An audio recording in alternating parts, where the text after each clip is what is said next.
Hi, this is Mrs. Kidman, and in this video, we are going to be discussing how we can use radians and degrees to find values on the unit circle. So you're going to see on the left that we have sine, cosine, and tangent, and on the right, we have cosecant, cotangent, and secant.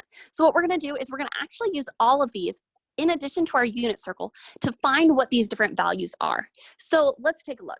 First, we have to remember a couple things. As we're remembering those, we know that cosine of theta is the same thing as our x value. The sine of theta is the same thing as our y value, and we know that tangent of theta is the same thing as cosine of theta over sine of theta. Okay, so using those and knowing what cosecant, cotangent, and secant mean, we should be able to find all of these values. So let's start with finding the sine of pi over 3. So what I'm going to do is go to my unit circle and find pi over 3, which is right here, and I want the sine, which is the y value. So the sine of pi over 3 is going to be root 3 over 2. Not bad, right? So let's talk about finding the cosine of 5 pi over 6. Well, I'm going to find that 5 pi over 6. I want the cosine, which is the x value. And in this case, we're going to end up getting negative root 3 over 2. Now, I know you're thinking, this is not too bad. But these next ones are going to be a little bit different. Next, we have the tangent of 11 pi over 6. Now, remember, tangent is cosine divided by sine. So first, we need to figure out what is the cosine of that 11 pi over 6. And what is the sine of that 11 pi over 6? And once we have those two values, then we can set them up in a radical and simplify.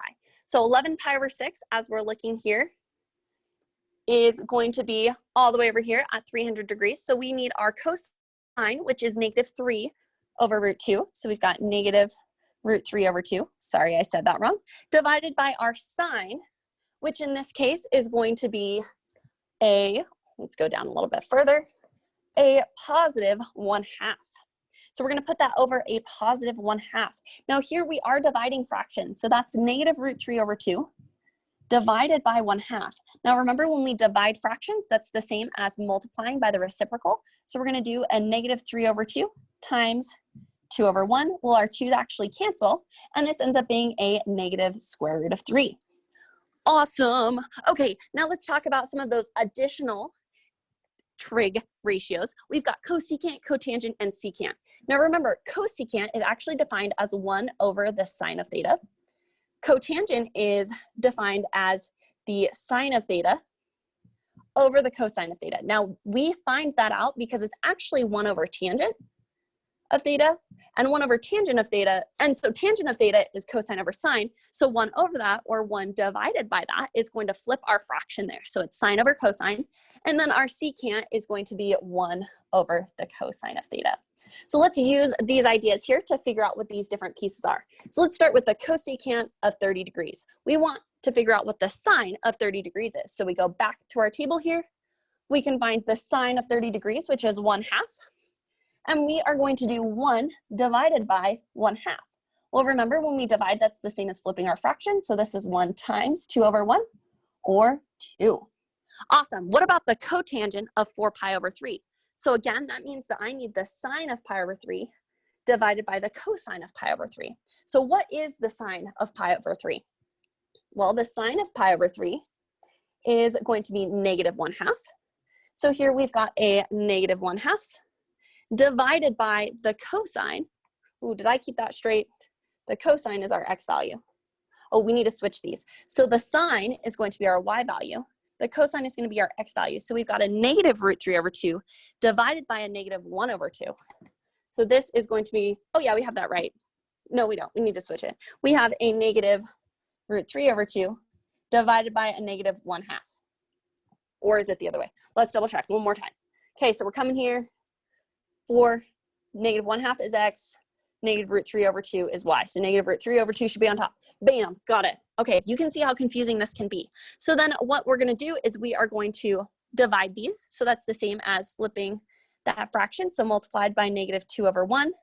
So these will cancel. We've got a negative times a negative, which is a positive. So this is going to be the positive square root of 3. Now last we have the secant of pi over 8. Now do we know what pi over 8 is?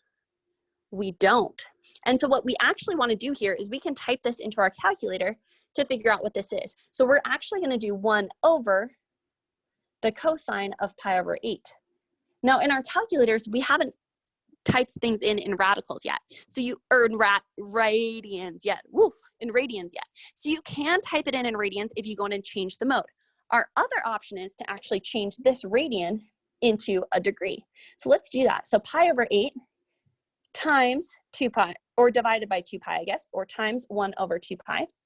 These are going to cancel, and we get 1 over 16. And 1 over 16 times 360 is going to be 22.5.